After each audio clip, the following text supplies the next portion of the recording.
Hey guys, welcome back to the channel. Today we're going to put Big Green back together. Got the rear end finished up. Last time we were talking about putting the drive shafts back together, the brake lines, got all that. Got our bumper back on, hitch, new brake line all the way up there. And we are ready to drive it over and pick up the bed.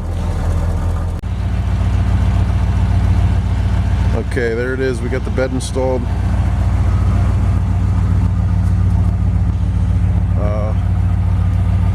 The only other thing that we have to do